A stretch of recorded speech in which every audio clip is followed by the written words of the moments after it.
तो जैसा कि हमने प्रीवियस क्लास में बात की थी बूटस्ट्रैप की, बूटस्ट्रैप सीएसएस एंड जेक्वेरी की लाइब्रेरी, जावास्क्रिप्ट की लाइब्रेरी, बूटस्ट्रैप की हेल्प से रेस्पॉन्सिव वेबसाइट क्रिएट की जा सकती है। रेस्पॉन्सिव मीन्स अलग अलग डिवाइसेस पे बेटर अपीयर होने वाली वेबसाइट क्रिएट की जा सकती है। हमने प्रीवियस क्लासेस में एग्जांपल देखे हुए थे और ब्राउजर का भी कंपेटिबिलिटी का सपोर्ट मिलता है बूटस्ट्रैप की हेल्प से। आज की क्लास में हम एक कंप्लीट वेब पेज का लेआउट क्रिएट करने की कोशिश कर रहे हैं, स्टार्ट कर रहे हैं वेब पेज का कंप्लीट लेआउट क्रिएट करना। एक वेबसाइट को सोचते हुए कि अगर कोई वेबसाइट बनाए तो उस वेबसाइट में कंटेंट किस तरीके का हो सकता है। वैसे तो एक्चुअल वेबसाइट में कंटेंट होता है क्लाइंट की तरफ से स्पेसिफाइड भी कई बार, या आप ऑलरेडी अवेलेबल वेबसाइट की थीम या टेम्पलेट काम में ले सकते हैं। आप नेट पे इजीली सर्च कर सकते हैं, फ्री टेम्पलेट थीम्स अवेलेबल है, आप उन्हें भी काम में ले सकते हैं। बट कई बार क्लाइंट की साइड से एक स्पेसिफिक डिजाइन प्रोवाइडेड होता है, उसे आपको क्रिएट करना होता है। अभी हम केवल एग्जांपल के लिए एक लेआउट क्रिएट कर रहे हैं, एक वेब पेज क्रिएट कर रहे हैं। और ये जो वेब पेज क्रिएट कर रहे हैं वो कैसा, उसे अब देखते हैं।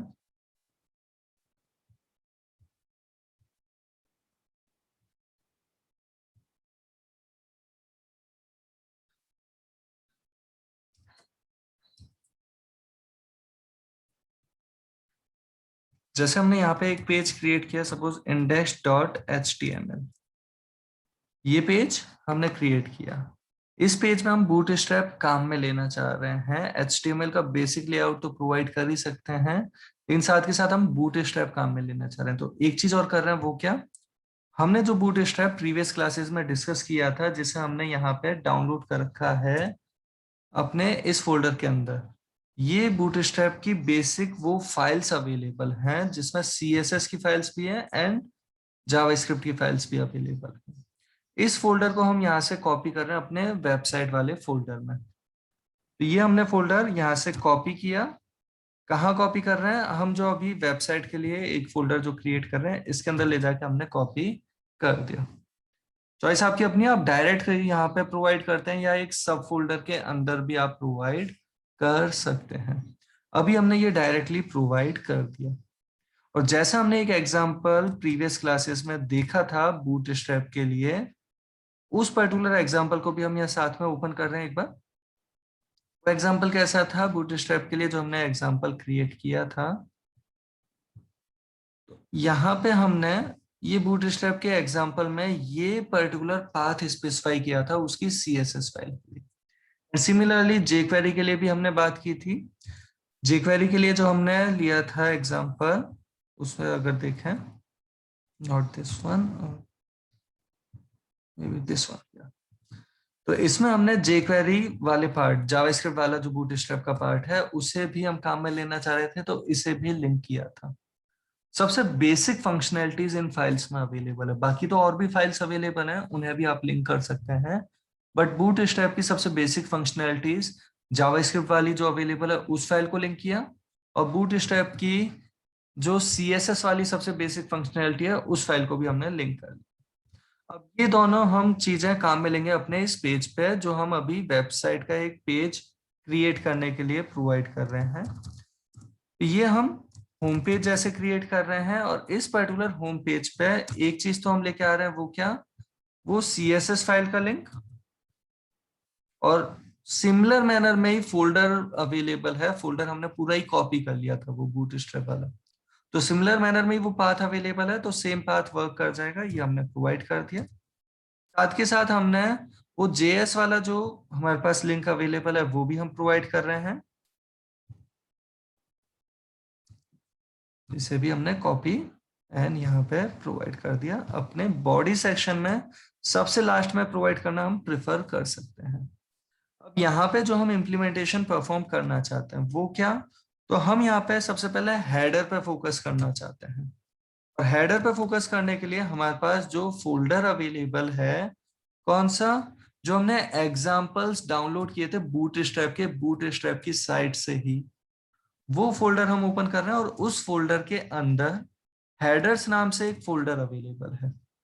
इस पर्टिकुलर फोल्डर में ये जो फाइल्स हमें विजिबल हैं, इन फाइल्स को हम एक बार ओपन कर रहे हैं और देखते हैं यहाँ पे क्या क्या कंटेंट अवेलेबल है।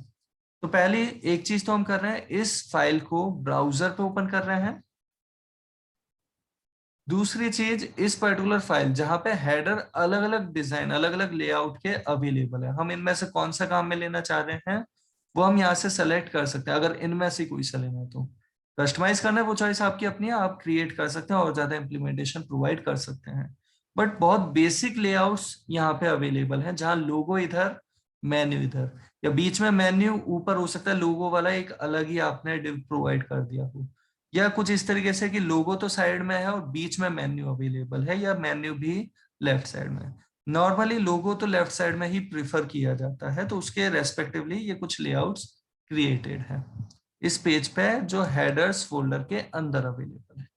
एक बार हम ये दोनों फाइल, जिसमें से एक तो है वो HTML वाली फाइल और एक है वो CSS वाली फाइल, हम इन दोनों फाइल को सबलाइम टेक्स्ट पे ओपन करते हैं और देखते हैं यहाँ पे क्या प्रोवाइडेड है। तो ये है वो CSS वाली फाइल जहां पे हेडर के लिए कुछ हमारे पास CSS प्रोवाइडेड है। अगर हमें इनमें से किसी भी चीज की जरूरत लगेगी तो हम काम में लेंगे। अदरवाइज ये हेडर फाइल जो हेडर के लिए CSS फाइल है, बहुत छोटी सी फाइल है, केवल 33 लाइंस तक की। इनमें से अगर किसी चीज की जरूरत होगी तो काम में लेंगे, अदरवाइज पूरी फाइल को लिंक करने की भी अभी जरूरत नहीं है। हम केवल उतना पोर्शन काम में ले लेंगे जिसकी हमें जरूरत लगेगी। और यहाँ पे ये जो हमारे बाकी जो फाइल्स हमने ओपन कर रखी है वो तो एक बार क्लोज कर ही देते हैं। हम यहाँ पे इंडेक्स वाली फाइल से कुछ चीज हम यहाँ से कॉपी कर रहे हैं, वो चीजें क्या क्या उस पर फोकस कर रहे हैं। तो हम यहाँ पे अगर देखें, हमारे पास हेडर अलग अलग तरीके से प्रोवाइडेड है। इंस्पेक्ट एलिमेंट की हेल्प से हम इजीली आइडेंटिफाई कर सकते हैं कि हमें कौन सा वाला हेडर पैनल चाहिए। जैसे हमारे पास ये मेन सेक्शन में सारे चीजें प्रोवाइडेड हैं, तो मेन के अंदर ये सब चीजें हाईलाइट हो रहा है, आप इजीली नोटिस कर सकते हैं। मेन के अंदर ये H1 तो कहीं और है जो विजिबल ही नहीं है, विजिबिलिटी उसकी हिडन है, तो उसे हम नहीं देख रहे हैं। लेकिन हाँ, यहाँ पे भी आप ये बूटस्ट्रैप की एक क्लास नोट कर सकते हैं, विजुअली हिडन, कि कंटेंट है भी लेकिन दिखाई नहीं देगा। उसके लिए हम यहाँ पे जो फोकस कर रहे हैं, उसके बाद आने वाले सबसे पहले कंटेनर पे। हम अगर इस पर्टिकुलर हेडर को अपने वेबसाइट पे लेके आना चाह रहे हैं, तो सबसे पहला ये जो कंटेनर है, यहीं से भी कॉपी तो किया जा सकता है, बट फिर भी हम यहां से कॉपी कर रहे हैं। कैसे? तो ये जितना भी कंटेंट है उन्हें देख के घबराना नहीं, आराम से यहाँ पे बॉडी के अंदर जब चलने लगे तो आप आराम से यहाँ पे देखें मेन कहाँ से स्टार्ट होता है। तो ये स्टार्ट हुआ मेन, उसके बाद पहला ही कंटेनर वाला डिव है जो हमें काम में लेना है, तो ये है वो कंटेनर, ये डिव, ये हमने यहां से कॉपी किया यहां तक का पार्ट। एक चीज आप चाहें तो ये एग्जाम्पल डिवाइडर जो है, इसे भी अगर नोट कर रहे हैं, थोड़ा नोटिस दें इस पे, तो ये गैप है ये वाला, ये अगर आपको गैप देना हो कभी तो आप इसे भी काम में ले सकते हैं, बट इसके लिए CSS headers डॉट CSS में डिफाइंड है। अभी हम क्या कर रहे हैं, केवल कंटेनर वाले पार्ट को ले रहे हैं जिसमें केवल लोगो और राइट साइड में ये मेन्यू अवेलेबल है, हम उसे यहाँ से कॉपी कर रहे हैं। केवल ये कंटेनर वाला पार्ट, आप बस ये चीज जरूर नोट कर लेना, जितने डिव ओपन हुए उतने क्लोज हो रहे हैं क्या, क्योंकि डिव के अंदर हेडर आया, हेडर क्लोज, फिर ये डिव क्लोज, इस तरीके का अवेलेबल है। हमने ये यहाँ से किया कट, या आप चाहे तो यहाँ से कट करने की जगह यहाँ से केवल कॉपी कर लें, क्योंकि ये एग्जांपल तो एज इट इज रहा है। हम अपने पेज पे जहां ले जाना चाहते हैं वहां पे हम ये प्रोवाइड कर रहे हैं। एक चीज और आप बेटर प्रैक्टिस के लिए ध्यान रख सकते हैं, आप कमेंट प्रोवाइड कर सकते हैं। जैसे हमने कमेंट प्रोवाइड कर दिया, हेडर बिगिंस, एंड सिमिलरली हम यहाँ पे वो कोड कॉपी पेस्ट कर देते हैं, और फिर अलाइनमेंट अगर चेंज करना है तो सेलेक्ट करके एक बार टैब भी प्रेस कर देते हैं, जिससे जैसा अलाइनमेंट हम अभी तक रखते आ रहे हैं कुछ वैसा ही आपको अपीयर हो सके। जैसे ये डिव कंप्लीट हो रहा है, इस डिव के कंप्लीट होने के बाद अलाइनमेंट तो उसका प्रॉपर वहीं था कि जहां वो डिव स्टार्ट हुआ था, और इसके बाद एक और कमेंट प्रोवाइड कर दिया आप चाहें तो, हेडर एंड्स। केवल ये कमेंट इसलिए जिससे हमें वो क्लियरिटी बनी रहे कि हमने हेडर वाला इम्प्लीमेंटेशन कहाँ से कहाँ तक दिया। इसे कर दिया हमने सेव। अभी तक के इम्प्लीमेंटेशन को हम वेब पेज पे देखते हैं।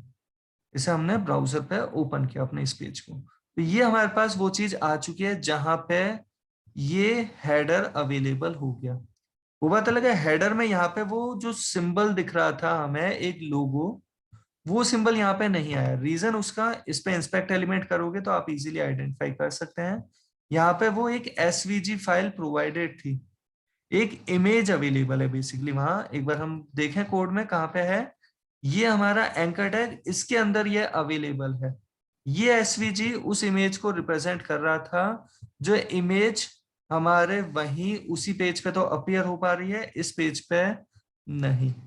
एसवीजी फाइल रेस्ट्रिक्शन के साथ प्रोवाइडेड फाइल्स हैं, तो हो सकता है बहुत सी ऐसी इमेजेस हों जो आपके पास यहाँ पे अपीयर ना हो पाए, बट हमें वो चाहिए भी नहीं थी। अभी अगर आप थोड़ा ध्यान से देखें तो हमें यहाँ पे क्या प्रोवाइड करना होगा, अपना वो पर्टिकुलर लोगो जो हम अपनी उस वेबसाइट पे देना चाहते हैं। जैसे हमने यहाँ पे प्रोवाइड कर दिया से कंपनी लोगो, ये वर्डिंग हमने प्रोवाइड कर दी। सेव किया, रिफ्रेश किया, sorry not this page, this one. इसे रिफ्रेश किया, कंपनी लोगो हमारे पास यहाँ लिखा हुआ आ रहा है। ये हमारे पास कुछ लिंक्स अवेलेबल है। ये जो लिंक अवेलेबल है, home, features, pricing, FAQs, about, जरूरी नहीं है एज इट इज ये काम में लेना, आप अपने अकॉर्डिंग इन्हें चेंज कर सकते हैं। यहाँ एचआरएफ में वो लिंक स्पेसिफाई कर सकते हैं। जब तक आपको वो डिसाइड ना हो कि कहाँ का लिंक देना है, आप हैश प्रोवाइड कर सकते हैं जिससे वो पेज रीडायरेक्ट ना हो। एंड यहाँ पे एक चीज जो नोटिस आपके हो रही होगी कि होम वाला ब्लू कलर में आ रहा है, बाकी नहीं, तो ये इस एक्टिव क्लास के कारण हो रहा है। नैवलिंक जो एक्टिव है उसके लिए यहाँ पे ये ब्लू कलर अपीयर हो रहा है, बाकियों के लिए नहीं। और कभी भी कंफ्यूजन हो कि ये सीएसएस किसके लिए आ रही है या सीएसएस को ओवरराइट करवाना है, तो उसके लिए उस पर राइट क्लिक करके आप इंस्पेक्ट एलिमेंट ओपन कर सकते हैं। यहाँ इंस्पेक्ट एलिमेंट में आपको ये बैकग्राउंड कलर दिखाई दे रहा है, इस तरीके से ये प्रोवाइडेड है। वो बात अलग है, ये बहुत से अलग अलग तरीके से मल्टीपल सेलेक्टर के लिए भी प्रोवाइडेड हो सकता है। ध्यान से देखें, ये कॉमा अवेलेबल है। ये नैव फिल्स के अंदर नैव लिंक जिसको एक्टिव क्लास मिली हुई है उसके लिए है, या नैव फिल्स शो के अंदर नैव लिंक उसके लिए अवेलेबल है। तो ओवरऑल हमें अगर ये कलर अच्छा लग रहा है तो बिल्कुल काम में ले सकते हैं। कलर अगर हमें चेंज करना होगा तो सीएसएस ओवरराइड कर सकते हैं, बिल्कुल वैसे ही जैसे हमने प्रीवियस क्लास में बात की थी। इसे करो कॉपी, अपना सीएसएस फाइल का कोड प्रोवाइड करो वहां पे जहां बूटस्ट्रैप की सीएसएस है उसके बाद, और फिर इस सेलेक्टर के लिए बैकग्राउंड कलर आप चेंज करके जो देना चाहते हो वो कलर स्पेसिफाई कर दो, वो अपीयर हो जाएगा। अभी हमने ये हेडर पोर्शन को हम लेके आ गए। अब एक बार कैरोजल जो हमने एक बार इंप्लीमेंट किया भी था वो टास्क, वो हम लेके आ रहे हैं। कैरोजल हमारे पास कहाँ अवेलेबल है, इस फोल्डर में अगर देखें, कैरोजल मतलब वो जो इमेज का स्लाइडर होता है जैसे, तो मोस्ट ऑफ द साइट्स में आपको वो चीज देखने में अच्छी लग सकती है। तो यहाँ पे हम जो बात कर रहे हैं इस पेज के लिए, वो क्या, ये हमारा वो पेज अवेलेबल है जिसे हम अब काम में लेना चाह रहे हैं। एक बार ब्राउजर पे देखें ये पेज कैसा है, इसमें से हम कौन से वाले सेक्शन को काम में लेना चाह रहे हैं वो चॉइस आपकी अपनी। हो सकता है एक ही पेज से आपको बहुत सारी चीजें मिल जाए। अभी हम केवल इस पर्टिकुलर सेक्शन को काम में लेना चाहते हैं जो ये हमारे एक स्लाइडर को रिप्रेजेंट कर रहा है। और इस पर्टिकुलर सेक्शन को हम कॉपी कैसे कर रहे हैं, तो हमने अभी हेडर वाला कर लिया काम, तो हेडर वाली इन फाइल्स को हम कर रहे हैं क्लोज।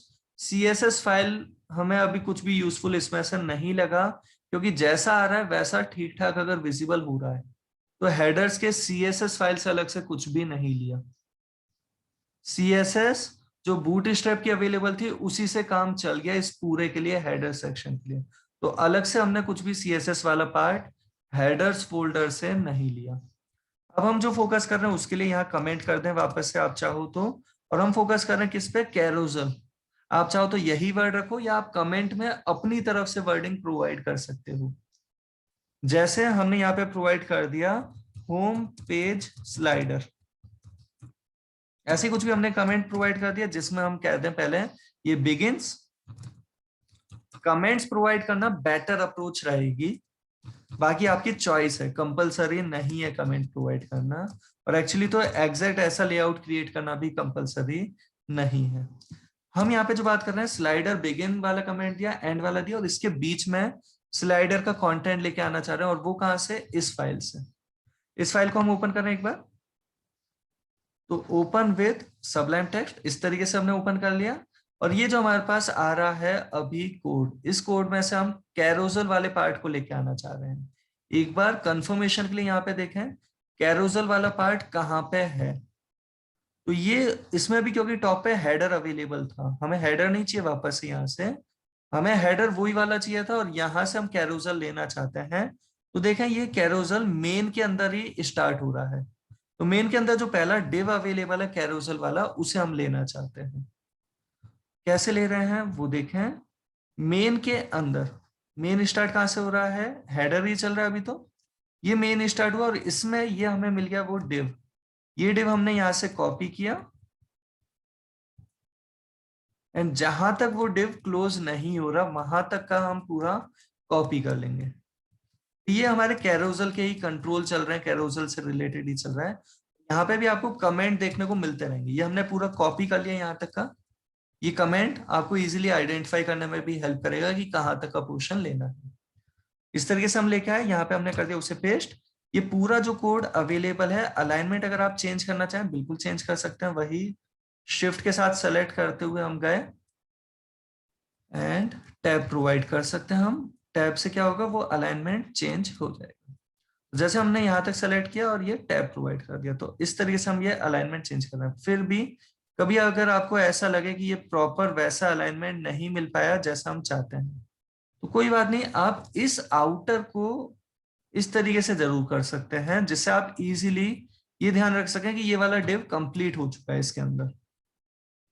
जैसा था वैसे वैसे ही हमने ले लिया, कॉपी पेस्ट कर दिया पूरा की पूरा कैरोसेल। और अब एक बार देखते हैं इसे सेव करके कि हमारे पेज पे, ये नहीं हमारा पेज, ये है होम पेज, इसे हमने रिफ्रेश किया, हमारे पेज पे कैसा इंप्लीमेंटेशन हो रहा है। तो ये इंप्लीमेंटेशन है ऐसा जिसमें कुछ सीएसएस का पार्ट मिसिंग लग रहा है। वो सीएसएस का पार्ट क्या मिसिंग लग रहा है, तो एक सिंपल मैनर में अगर कहें तो एक्चुअली तो यहाँ पे इमेज मिसिंग है। यहाँ पे वो चीज इंप्लीमेंट करने के लिए हाइट दी गई होगी, इस पर्टिकुलर में इंप्लीमेंट करने के लिए हाइट दी गई है, क्योंकि इमेज दे ही नहीं रखी। हमें यहाँ पे वो अगर इमेज अपीयर करवानी है तो हम यहाँ पे वो इमेज दे सकते हैं। जो भी हम यहाँ पे इमेज अपीयर करवाना चाहते हैं वो इमेज हम यहाँ पे लाके रख सकते हैं। अभी एग्जांपल के लिए हम इमेज कोई सी भी लाके रख दें। इमेज कहाँ लाके देना चाहेंगे, तो ये जो एसवीजी आपको दिख रहा है, ये एसवीजी किस लिए प्रोवाइडेड है वो एक बार देखते हैं। वो इमेज को रिप्रेजेंट करने के लिए, प्लेस होल्डर इमेज के लिए। एसवीजी तो वर्क कर नहीं रहे हमारे इस साइट पे, उसी साइट पे वर्क करने के लिए थे एसवीजी वाला तरीका ये। अब हम यहाँ पे इमेज लेके आना चाह रहे हैं, तो हमने ये दिया इमेज टैग, इसमें सोर्स स्पेसिफाई कर देंगे वो जहां पे हमारी इमेज अवेलेबल होगी। तो एक काम हम कर रहे हैं, अपने यहाँ जहां पे हम इम्प्लीमेंटेशन प्रोवाइड कर रहे थे वेबसाइट वाला फोल्डर, इस फोल्डर के अंदर अभी बूटस्ट्रैप और इंडेक्स यही दो चीजें हैं। यहाँ हमने एक और फोल्डर क्रिएट किया सपोज इमेजेस, और इसके अंदर लाके हम प्रोवाइड कर देंगे वो इमेजेस जो हमें चाहिए। अभी के लिए हम केवल एक डमी इमेज लेके आ रहे हैं जो हमने पहले भी कभी एग्जांपल में देखी है शायद। ऐसी कुछ इमेज हम कॉपी कर रहे हैं, जरूरी नहीं है एग्जैक्ट यही इमेज काम में लेना, क्योंकि ये इमेज तो कुछ सेंस रखेगी नहीं वहां पे। जैसी आपको वेबसाइट रिक्वायर्ड होगी उसके रेस्पेक्टिवली आप इमेज प्रोवाइड कर सकते हैं। अभी हमने इस पर्टिकुलर इमेज को नाम दे दिया जैसे slide1। slide1.jpg ये फाइल इमेजेस फोल्डर के अंदर अवेलेबल है, जिसे हमें इंडेक्स पेज पे काम में लेना है। तो हमने क्या दिया यहाँ पे, ये प्रोवाइड कर दिया हमने images slash slide1.jpg। Path provide करने का तरीका जैसा हमने डिस्कस किया था बिल्कुल वैसा है। और एक बार को यही चीज हम कॉपी कर रहे हैं बाकी इमेजेस के लिए भी, बाद में हम इमेज चेंज कर सकते हैं नो डाउट। इमेज का केवल पाथ ही चेंज करना होगा बाद में, ये दूसरे के लिए भी और ये तीसरे के लिए भी। तीन हमारे पास कैरोसेल आइटम्स अवेलेबल है अभी। आप यहाँ पे अगर मल्टीपल स्लाइडर प्रोवाइड करना चाहते हो, मतलब और स्लाइड्स देना चाहते हो 3 से भी ज्यादा, तो प्रोवाइड करना बहुत सिंपल सा रहेगा। एक तो इस पार्ट को आप कॉपी पेस्ट कर दो जो आपका कैरोसल आइटम वाला पार्ट है, इसे सेम कॉपी एंड पेस्ट, तो एक और अवेलेबल हो जाएगा ये पोर्शन। साथ के साथ यहाँ जहां पे हमारे पास ये अवेलेबल है उसमें बटन है ये स्लाइड 1, स्लाइड 2, स्लाइड 3 के रेस्पेक्टिवली। एक और बटन आप क्रिएट करते हैं स्लाइड 4 के लिए, अगर आप चौथी स्लाइड भी चाहते हैं तो। अभी के लिए हम इन्हीं 3 के साथ देख रहे हैं। सेव किया, रिफ्रेश किया, कुछ इस तरीके से ये आ रहा है जहां पे इमेज ये बहुत ज्यादा ही बड़ी है। हम चाहते नहीं इमेज इतनी ज्यादा बड़ी भी नहीं चाहिए, हमें इमेज थोड़ी छोटी चाहिए। तो हमने यहाँ इमेज जो हम प्रोवाइड कर रहे थे कैरोसल आइटम के अंदर, जो IMG टैग हम प्रोवाइड कर रहे हैं उसे हम छोटा करना चाहते हैं, तो हमने क्या किया, अपनी CSS स्पेसिफाई कर दिया। और CSS कैसे स्पेसिफाई कर रहे हैं, जैसे हमने यहाँ पे लिंक टैग स्पेसिफाई किया, यहां दे दिया हमने CSS फोल्डर का नाम, उसके अंदर दे दिया हमने स्टाइल 1.css, जो भी आप उस फाइल का नाम देना चाहते हैं वो प्रोवाइड कर दिया। ये जो लिंक टैग है ये हमारे CSS को प्रोवाइड करने में हेल्प करता है, ये हम पहले भी देख चुके हैं। यहाँ पे ये CSS फोल्डर अभी क्रिएटेड है नहीं, हम क्रिएट करेंगे। स्टाइल 1 भी अभी क्रिएटेड है नहीं, हम क्रिएट करेंगे। ये इस फाइल को हम जो सेव करना चाहते हैं उसमें क्या देना चाहते हैं, हम प्रोवाइड करना चाहते हैं कुछ ऐसा कि कैरोसल आइटम के अंदर जो इमेज है उसकी मैक्सिमम विड्थ जो रहे वो क्या रहे, 100%। तो कुछ ऐसा हमने ये प्रोवाइड करना चाहा। इस फाइल को हम सेव कहाँ कर रहे हैं, एक नया फोल्डर क्रिएट किया CSS नेम का, आप नाम कुछ भी दे सकते थे, एग्जाम्पल के लिए CSS नाम दे दिया जैसे। और यहाँ पे इस फाइल को सेव कर रहे हैं जो हमने अभी नाम दिया था स्टाइल 1.css, इस नाम से हमने सेव कर दिया। यही नाम हमने यहाँ पे लिंक करते टाइम दिया है CSS फोल्डर के अंदर स्टाइल 1.css। इस पेज को एक बार देखते हैं रिफ्रेश करके कुछ चेंजेस हुए क्या। तो हाँ चेंजेस तो हुए हैं, बट ये इमेज कुछ ज्यादा ही बड़े रेशो में अवेलेबल थी, उसके रेस्पेक्टिवली हमारी अपीयरेंस थोड़ी सी अलग लग रही है। यहाँ पे एक चीज हम कर सकते हैं जो हमने कंटेनर वाली अप्रोच देखी थी, अगर आपको थोड़ा सा भी वो अप्रोच ध्यान है तो हमने यहाँ पे प्रोवाइड किया एक सेक्शन जिसके अंदर हम इस पूरे कैरोसल के कंटेंट को लेके आ जाएंगे। इसे हमने दे दिया क्लास, और क्लास दे दिया हमने कंटेनर। कंटेनर क्लास का क्या इंपैक्ट पड़ता है कि पूरे 100% विड्थ पे आने की जगह वो कंटेंट आएगा एक लिमिटेड पोर्शन तक रेस्पॉन्सिव मैनर में। तो इस पूरे को हमने कहा दे दिया, इस सेक्शन के अंदर प्रोवाइड कर दिया, वो कंटेनर के अंदर। सेक्शन को हमने क्लास दी है कंटेनर, कंटेनर कंटेनर फ्लूइड हमने डिस्कस किया था, तो वो हमने कंटेनर क्लास यहाँ पे प्रोवाइड कर दी। सेव किया, रिफ्रेश किया हमने इसे, तो ये कुछ इस तरीके से अवेलेबल हो रही है। तो जैसा आपको बेटर लगे आप वैसा प्रोवाइड कर सकते हैं। अदरवाइज बेटर अप्रोच तो नो डाउट ऐसी थी कि कंटेनर फ्लूइड ही ले लेते हैं हम इसे वापस 100% पे ही, जैसा हम चाह रहे थे वैसा ही। बस इमेज कुछ ऐसी लेंगे जो इसके लिए सूटेबल रहे। इसके लिए भी सूटेबल रहेगा मतलब स्लाइडर हम जो इम्प्लीमेंट कर रहे हैं उसके रेस्पेक्टिवली वो वर्क कर सके। बट हाँ यहाँ एक चीज नोट करने की है, ये जो साइड में गैप दिख रहा है, ये जो साइड में आपको गैप दिख रहा है, ये जब हमने ये सेक्शन नहीं भी दिया था, सेक्शन हमने कमेंट कर दिया था सर, ये डायरेक्टली अवेलेबल है बिना सेक्शन के। सेव किया, रिफ्रेश किया, तो ये चीज नहीं आ रही थी।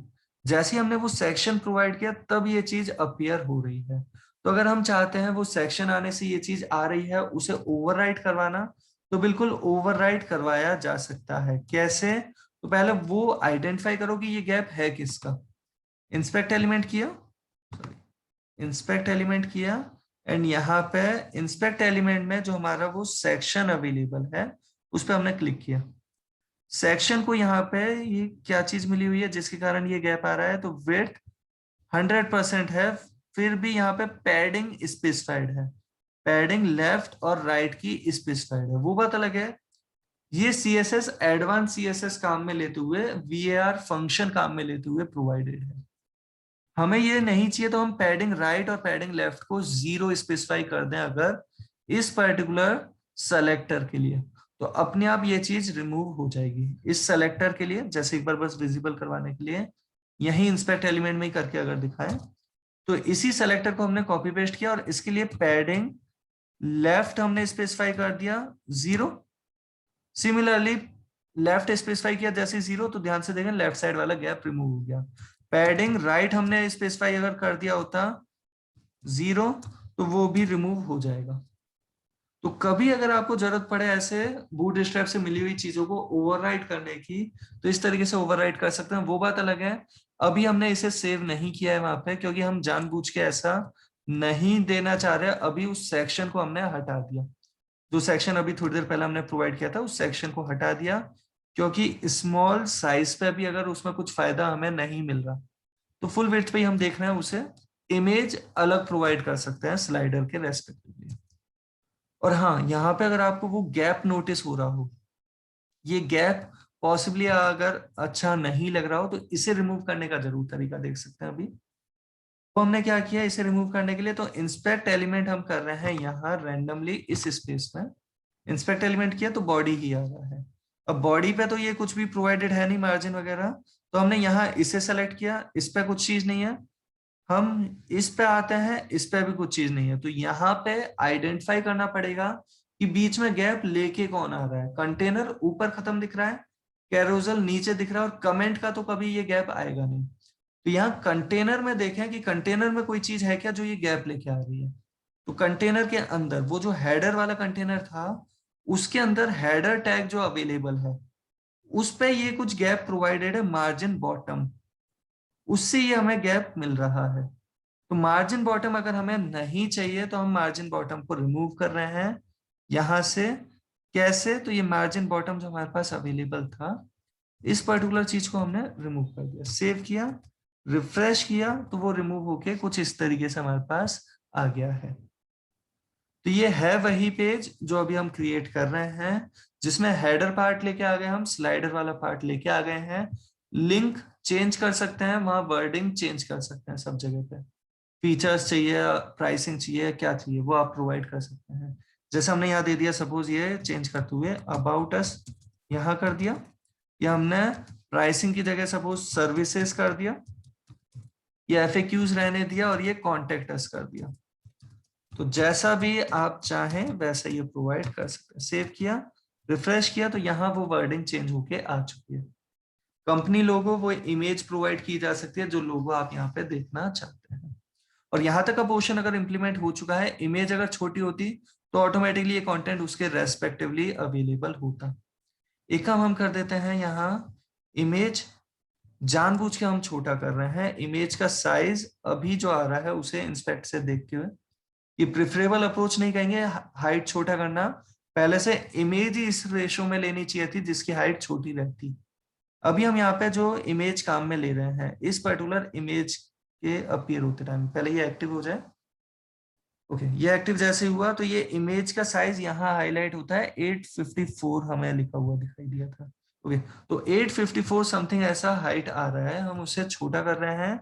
हमने यहाँ पे मैक्सिमम हाइट स्पेसिफाई कर दी, जैसे मैक्सिमम हाइट हमने दे दी सपोज 600 पिक्सल। रैंडमली कुछ साइज हमने ये प्रोवाइड कर दिया, सेव किया, तो ये तो इतना बेटर शायद से नहीं लग रहा। 600 पिक्सल। हम एक काम अब यहाँ पे जो कर रहे हैं वो क्या, उस पर फोकस करें। यहाँ हम जो अभी प्रोवाइड कर रहे थे ये माई कैरोजल वाला, इस पर्टिकुलर को कुछ क्लासेस प्रोवाइडेड हैं, वो कौन सी, कैरोजल और स्लाइड। तो इस पर्टिकुलर पे चेंज करने की जगह हम इसका एक पेरेंट प्रोवाइड कर रहे हैं, डिव। जिस डिव पे हमने वही वापस से क्लास प्रोवाइड की जो अभी थोड़ी देर पहले हमने देखी। डिव दें या सेक्शन दें, बात बराबर है, आप सेक्शन भी दे सकते हैं बिल्कुल वैसे ही जैसे अभी थोड़ी देर पहले हम बात कर रहे थे। तो ये सेक्शन प्रोवाइड किया जिसपे हम क्लास प्रोवाइड कर रहे हैं, वो क्लास कौन सी, कंटेनर फ्लूइड। साथ में हम वो अगर थोड़ा सा गैप प्रोवाइड कर रहा है तो उस गैप को रिमूव कर लेंगे। हम यहाँ पे प्रोवाइड कर रहे हैं वो क्या, हम यहाँ पे जो उसका बैकग्राउंड है वो डार्क कर रहे हैं। तो बैकग्राउंड हमने डार्क करना चाहा, तो ये हमने प्रोवाइड कर दिया बैकग्राउंड डार्क के लिए। और सेक्शन क्लोज यहां नहीं कर रहे हैं, इस पूरे के कंप्लीट होने के बाद क्लोज कर रहे हैं। सेक्शन हमने यहाँ क्लोज कर दिया है, ऐसा हमने प्रोवाइड कर दिया है। और ये जो हमारे पास अपीयर होगा अभी, उसमें बैकग्राउंड पूरा वो डार्क आ रहा है। तो इमेज जैसी होगी उसके अकॉर्डिंग आप आइडिया लगा सकते हैं कि यहाँ पे क्या चीज हो रही है। इस तरीके का ये स्लाइडर का इम्प्लीमेंटेशन चल रहा है।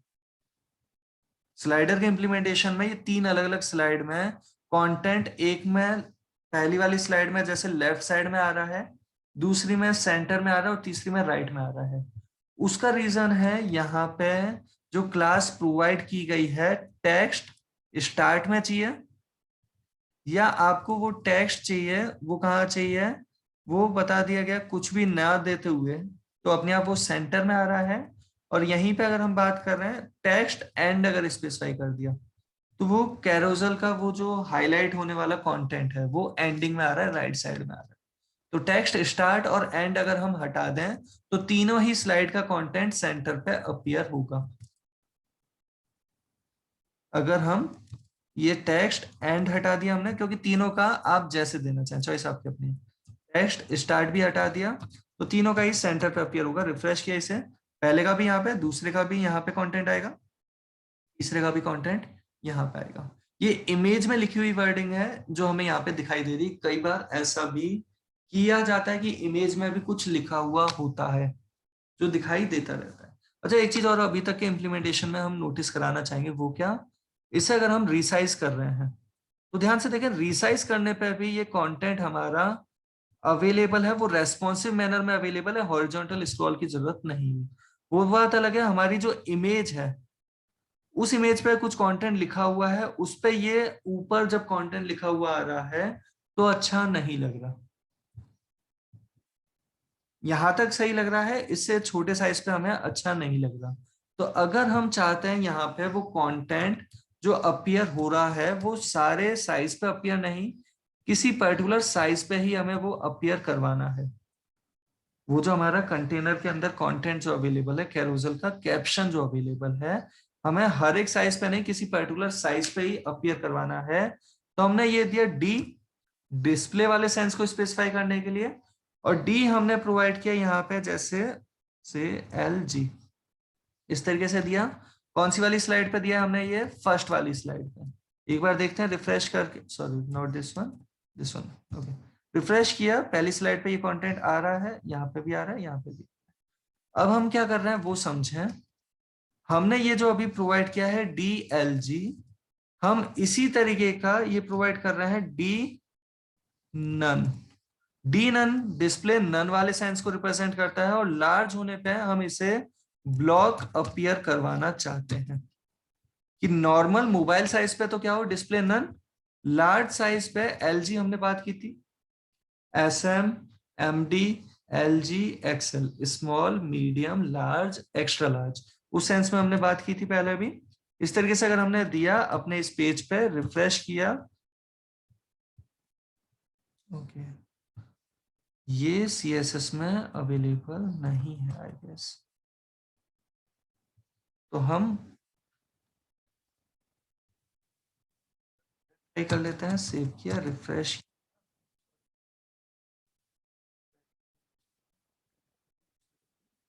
नो स्लाइड पे कंटेंट आया। तो हमारे पास जो सीएसएस फाइल अवेलेबल है, हम उस बूटस्ट्रैप से मिली हुई सीएसएस फाइल में सर्च कर रहे हैं डी, एंड डी के साथ हमने प्रोवाइड किया नन। डी नन अवेलेबल है क्या, अवेलेबल तो है, डिस्प्ले नन अवेलेबल है। ओके, फिर यहाँ वर्क नहीं कर रहा है, उसे एक बार देखें।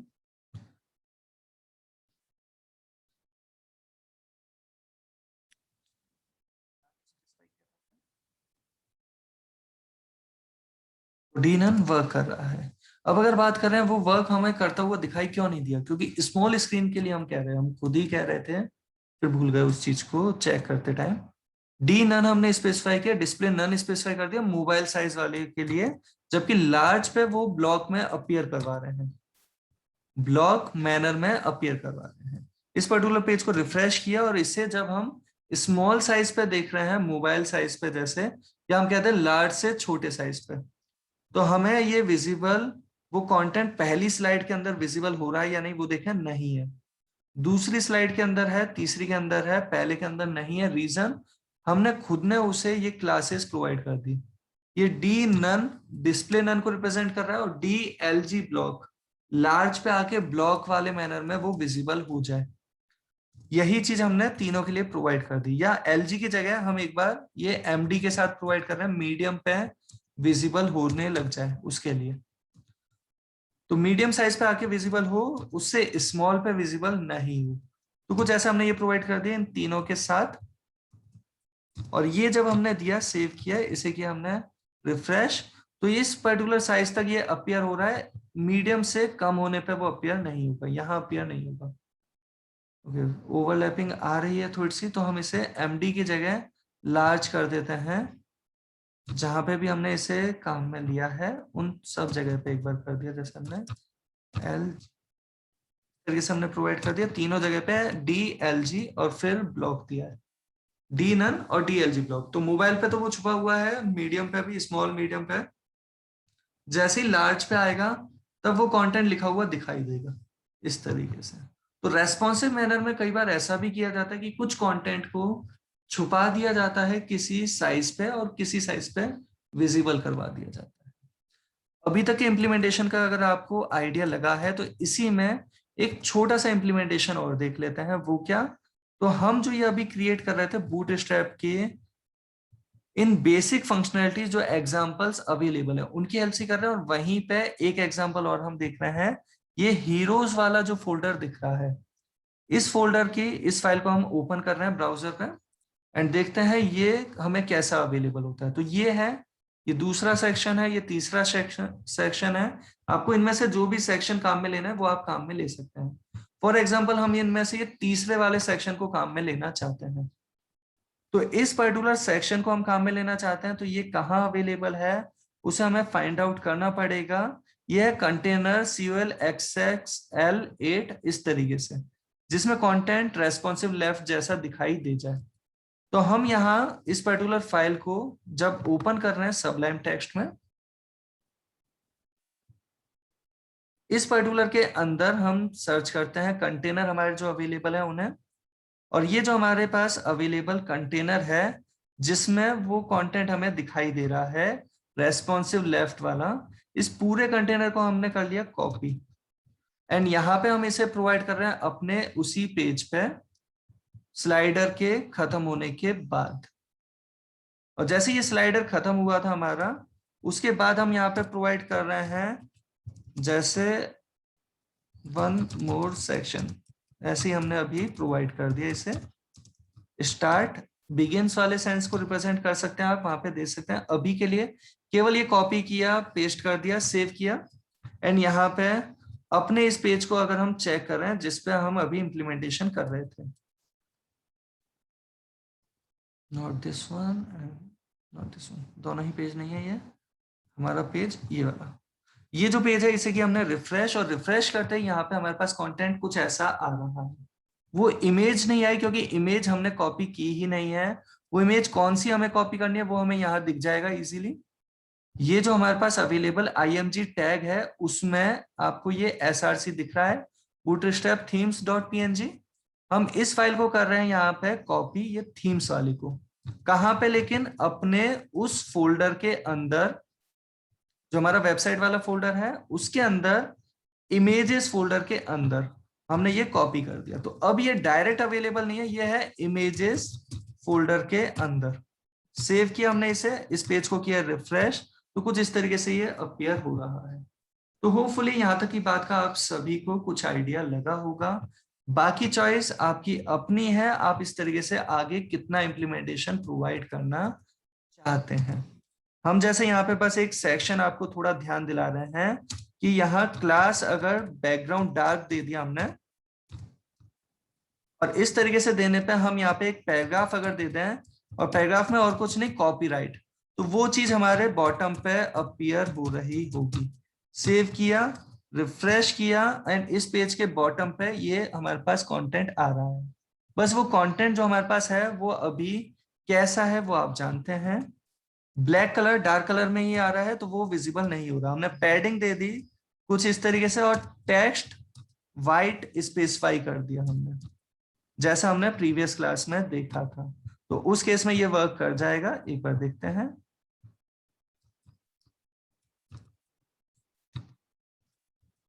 कुछ इस तरीके से ये वर्क कर रहा है। अब अलाइन सेंटर कर सकते हैं और जो भी आप करना चाहें वो कर सकते हैं। होपफुली यहाँ तक की बात का आइडिया लगा होगा।